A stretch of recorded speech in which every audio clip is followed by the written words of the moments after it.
My name is Corey Cullen. I am a homebrewer and I'm a student at the University of Oregon. I started homebrewing 2 years ago. Didn't really like the selection of beer that was available to me. I just thought of homebrewing one day and I was like, I'm gonna find out how to do it. I found a kit online and just started the next week. Right now I have a igloo cooler converted into a mash tun for all grain brewing. It's basically a 10-gallon cooler with a ball faucet handle and two mesh tubes attached to that to filter out all the grains and the liquid.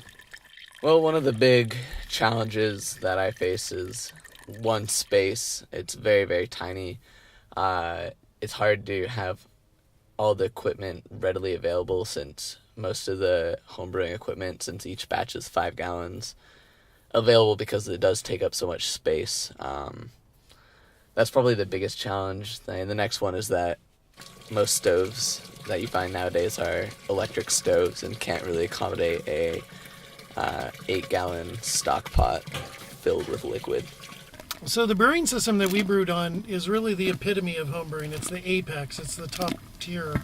We use 250,000 BTU propane gas burners, which can bring 15 gallons of water up to a boil in less than 10 minutes. So we moved all our liquids around using March pumps for moving liquids from one container to another.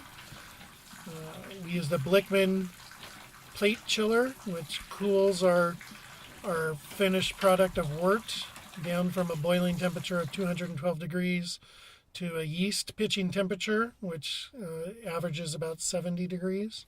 The nice thing about homebrewing is, if you really just want to start with some basics, is you just need a plastic bucket, a single hose, and a container big enough to boil liquids in on your stovetop. This summer, I decided, well, if I'm going to have a keg, I want my beer to always be cold. And so I went online, found a draft top kit, and then I just got a hole saw, drilled through a mini fridge that I had, and put everything together, and went right real easy, real nice. I write my own recipes. I sit down and think for a couple days. I write things down in a journal, kind of find out what kind of mixes well together. And then just kind of, once everything's done, it's satisfying knowing that you're drinking something you made yourself and that this is yours. That's what's so great about homebrewing. Everything you do is yours. There's no one to do anything else for you.